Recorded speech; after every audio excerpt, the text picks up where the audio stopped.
Heather. Hey, everybody. We're going to give everyone just a couple minutes to get started, get joined in here.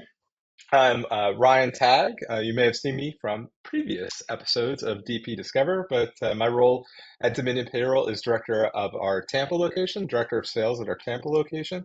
I've been with the company about 6 years now, and I work primarily with our client base to help them understand products and services. I'm here with Heather Poff today. We're going to talk about hiring best practices. And Heather has quite an extensive background in HR and recruiting. And Heather, if you could just tell us, real quickly, how'd you get started in HR? How'd you get started in recruiting?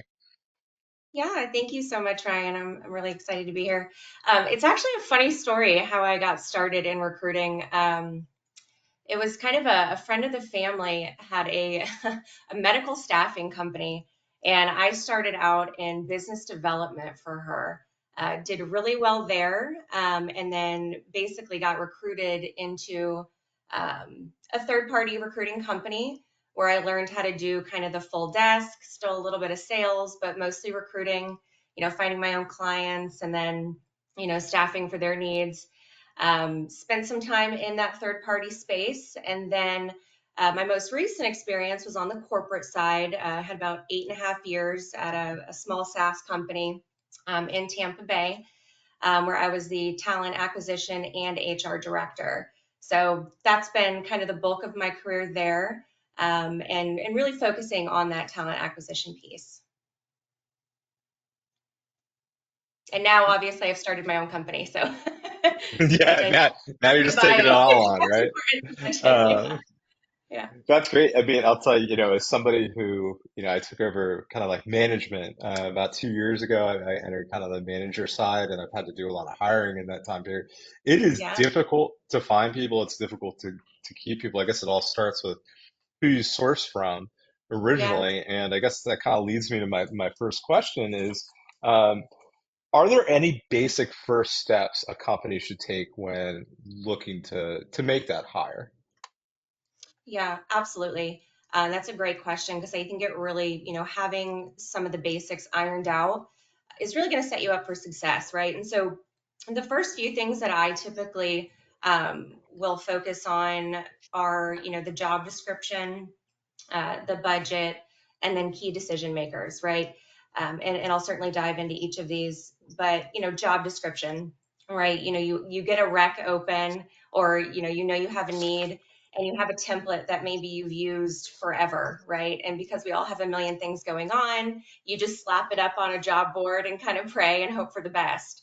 But I think reviewing that and making sure that everything is still relevant is very important. Kind of my rule of thumb is reviewing job descriptions once a year. And I know that can be kind of a large task for an HR team or, a management team to do if they have multiple positions underneath them. But I think it's really going to set you up for success. One, because, you want a true representation of what the job's going to be, right, out there. And then secondly, I think that, having specific things really spelt out in a job description will help candidates identify whether they're going to be a good fit or self-select out. I know it's kind of one of those things right now where we're posting a job and getting hundreds of applicants. So if you can narrow down what you're looking for in the job description, I think you know, it behooves us, right, to do that just because it's going to help narrow down the candidate pool that you get. And then second, budget. What are you going to pay for this role, right? Have you done your research? Have you talked to the powers that be? Do you know what you can afford? And so I think having that ironed out is really important. And then how competitive is the position? And do you need to advertise for it? And knowing what your advertising budget is going to be, I think those two things are important to know, kind of, in the budget, what you can pay and then what you can spend on advertising for the role. Uh, and then key decision makers, who's going to be interviewing, and is there anybody that's not included in the interview process that should be? Maybe it's somebody like a top performer that you want, and maybe it's not so much an interview per se, but it's more of a meet and greet, kind of speak with somebody on your team, if that's possible. that, so they can give you insight into, whether they think this individual can do the position or not, because they're actually physically doing the job themselves. So those are the three things that I would start with as kind of the basics to really set yourself up for success. Oh, I can't hear you.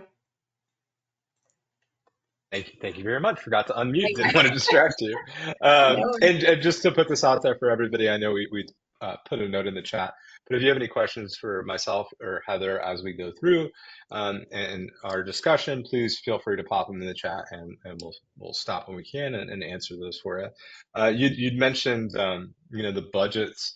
Is that some like salary banding? Is there any Yeah. recommendations on where to start with that? Yeah, I would definitely do some research, especially for your space. I know that it can be tough, especially in the SMB space, if you're competing with, billion-dollar companies. So do your research, right? What is the market calling for your specific segment in the market?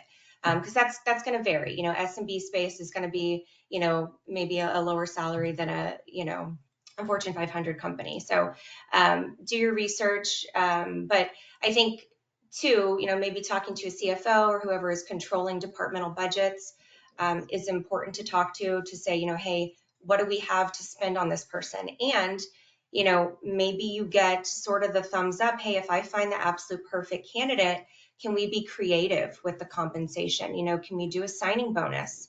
Especially if it's a really competitive space, to try and, lure that individual to come work for you, because it is a competitive market out there.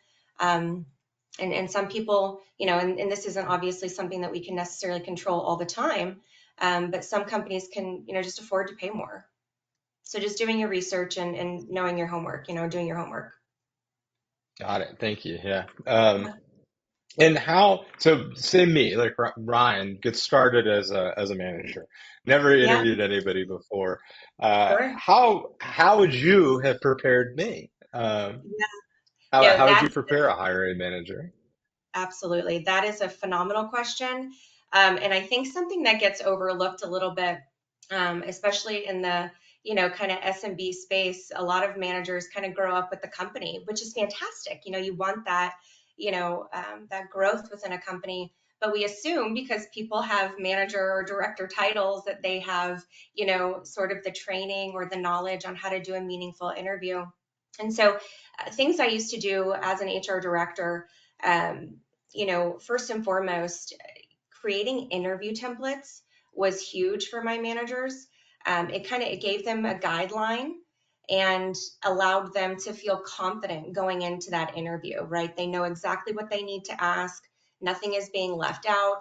I could even write out the questions for them. So it was kind of a, open-ended question, behavioral based question, which was something I also trained them on. So that kind of leads me to my second point, hiring manager training, I think, is essential for any organization, so that, they're well prepared and they have the tools to do their job, right? And so some of the things that I would implement in those manager trainings that I would administer were really that behavioral based interviewing technique, teaching them how to, hey, tell me about a situation when, right? And then fill in the blank, having them really look at the essential functions of the role and be able to put together questions that, were pertinent to that would tell them if the individual is able to do the role.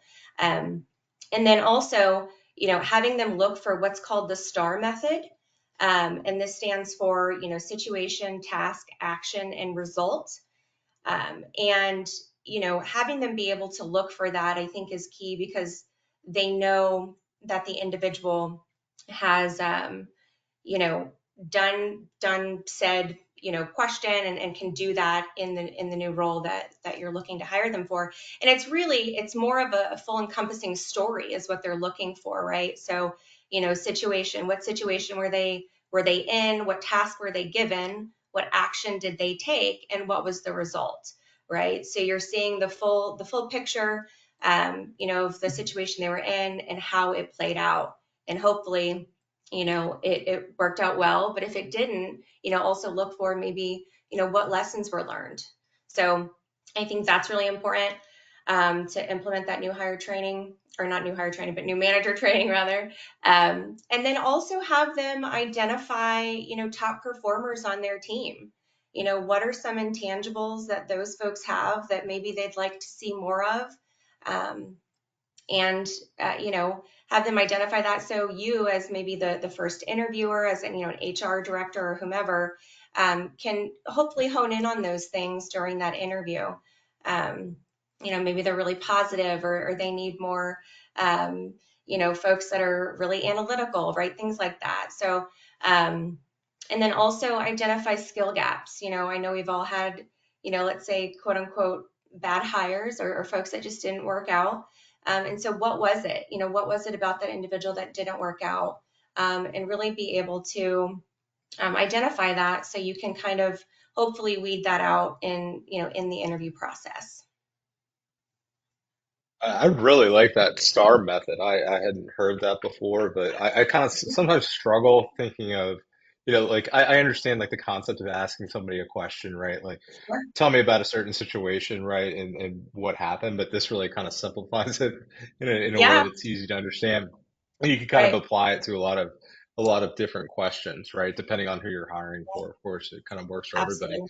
Um, and with that in mind, in your mind, how should the hiring process really work overall, right? Yeah. So, and I think that's definitely gonna vary, right, from company to company, position to position. Um, but I think that, what the process should look like. I think that there are definitely, a few things that should be present and are indicators that it's going to be successful, right? And I think the first thing would be, is it a reasonable time frame? How long is it taking, between initial contact with the candidate to hire? Um, and no one can tell you exactly what this is going to look like. This is going to be, like I said, organization to organization, and certainly, vary depending on the position. But my kind of rule of thumb is, if I were interviewing for this position, is this a reasonable amount of time that I am willing to dedicate to go through an interview process? I hear it a lot from family and friends and candidates even that I speak with, that, they've been interviewing with a company for months. And I think that, that can be, a little disheartening, right? And, we want to make sure that, we're doing our due diligence, as companies, to make sure that the process is moving smoothly and it's organized. And I think that's the other key indicator of, is this a successful, hiring process? Does it flow smoothly? Is it organized? I think that is crucial. And if it is, it should eliminate some of that wasted time, right? And minimize the amount of time that it's taking to get, candidates through the interview process and then to a hire. So, really making sure that, you're organized and that it's running smoothly. A few things that I actually used to do, just kind of a few tips and tricks that are coming to me right now. Um, I used to have my managers share their calendars with me and just say, hey, if I have a candidate that I really like, can I just get them on your calendar? And obviously, using the scheduling assistant, that always kind of sped up that process. So I'm not doing the back and forth between, the candidate going, hey, are you available these times? And then no, I'm not. And then having to go back, there's a lot of wasted time there. So that was always something that I used to do that I found was, um, a better use of my time and everyone involves time. Um, and then, knowing what order everyone's going to interview. I think that's a really, important sort of detail to iron out. Who's going first, who's going second, and then, third or fourth. Depending on, what the process looks like. But I think those are important and really help, move the interview process along smoothly. And then setting dates for, after, let's say, maybe there's four really highly qualified candidates. After those are all done, let's set a time and day that all of the decision makers come together with maybe that HR director or whomever, and talk about the finalists, right? So things aren't falling through the cracks, right? And we're not going, well, what are we doing? I know that's happened to me in corporate, and it's something that Yeah. I think is important to have those dates and something on the calendar. Because if it's not on the calendar, it doesn't happen, right? And so Yeah. it's true for me anyway. And so that was always something that I always liked to do. Just get everybody together, have that time, on the calendar, and then also have a set date of when you want to have a decision made by. And in this way, you're setting expectations. And I think that's really the third most crucial thing, or key indicator rather, that you should have in your process to say, hey, this is an efficient process, right? Expectations should be set amongst the managers as well as the candidate. Um, and providing that feedback is, I think, crucial, because it'll save you some headaches in the long run, because candidate feedback can follow you, and it's important. Yeah, that's something I really hadn't even thought about, right? If you don't have an effective process, right, and somebody Yeah. has a poor experience when they're going through and applying with the company, they may tell other people, right? And then your company gets a bad, I don't say a bad rap, but I mean, it certainly can hurt Yeah, your reputation and make hiring even more difficult. I know at absolutely. Dominion, yeah, I first started here, we weren't actively using an applicant tracking system, but having those status updates, Yeah, notifications going out, really made all the world a difference, because you're absolutely right. Having a process, having expectations, having kind of correspondence go out that's uniform, consistent, and right. and always goes out in a timely manner is so important. Um, Yeah. and I guess like on that topic, I touched on it a little bit, like impacting your reputation. In what ways is candidate feedback important? Yeah, absolutely. And you kind of touched on it a little bit, but word of mouth marketing, it's a positive thing when it's good, but it can really be detrimental if it's negative, right? And so the first thing that comes to mind is Glassdoor. Candidates Yeah. can now provide any sort of feedback that they want regarding the interview itself, the company, the CEO. So it's important um, to do what I mentioned, before, that, setting those expectations for them, I think is important, because they can go on there and blast you, and that's going to follow you. And it could potentially deter future candidates from, wanting to apply to, a role that they see open with your company. And like you said, people talk. So I think, managing those expectations, um, can be good, right? Because, or well, it is good, because you can, if you say, hey, listen, we have a little bit of a longer process because we have to do our due diligence, they're going to respect that up front, because you're telling them, and so there's no surprises, right? So I think that's really important, because once it's out on the internet, it's there forever. so so I think, you know, just managing that the best we can, will really, it'll help that pipeline too of future candidates down the road that you want to apply, and they won't be deterred away from applying because of a negative comment. Yeah, totally.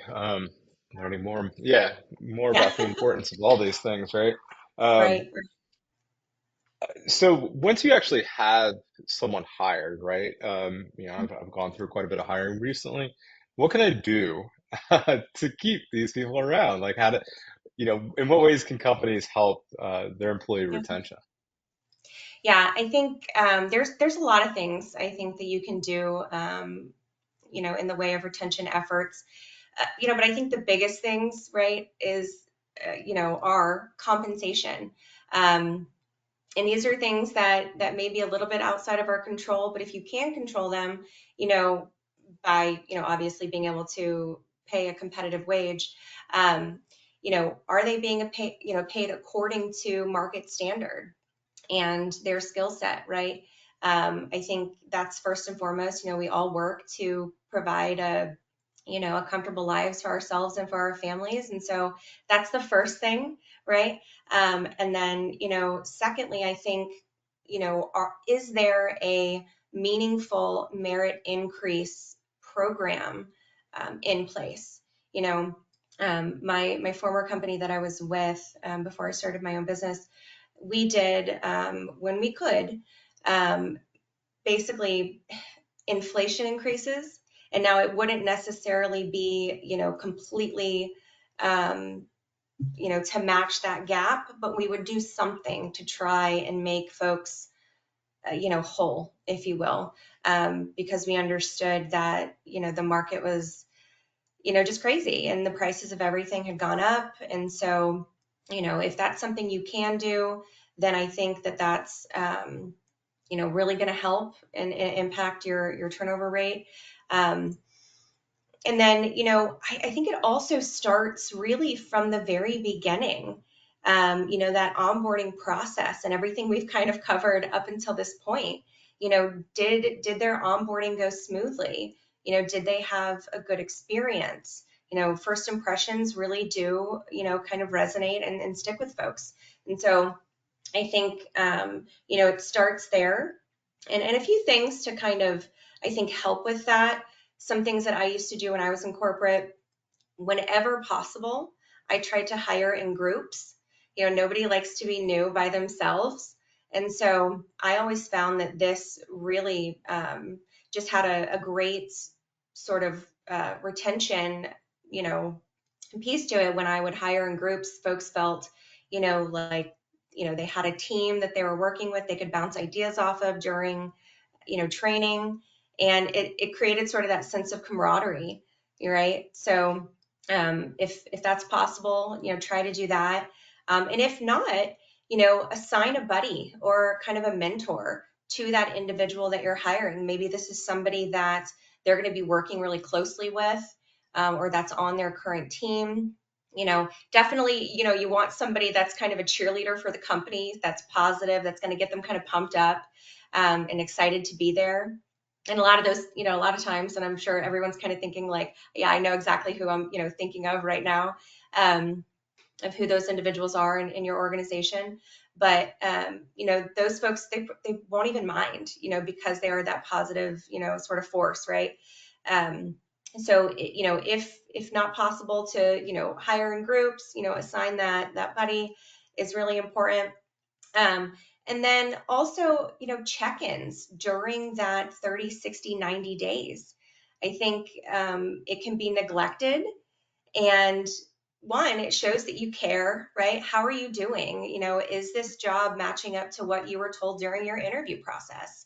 So, checking in on them and, asking those relevant questions, I think is going to potentially nip anything in the bud that they're having problems with, that you can remedy before it's like, yeah, this isn't right for me, right? So you're kind of nipping Yeah. that in the bud and kind of, just doing that check-in. It really helps. And then, another thing I kind of want to mention really quick, something that I used to administer, and it was really, really helpful for my managers, was a personality profile after the point of Yeah. hire.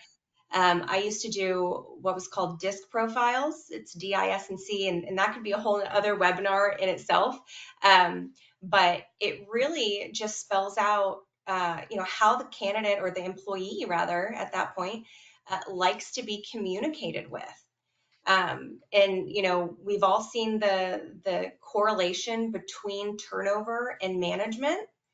And so I think I read something recently that was like, 75% of turnover has to do with their direct manager, right? And so if we can facilitate a, sort of harmonious, communication and relationship amongst the manager and the employee, we're ahead of the game, right? And so these personality profiles I found to be extremely helpful. And they tell you little things like for example, mine, I'm a high I, which is, means influencer. And, you can kind of get into that. And there's a ton of, information online if anybody wants to look that up. Sort of one of my biggest things was I like to be given objectives, but don't tell me how to do it.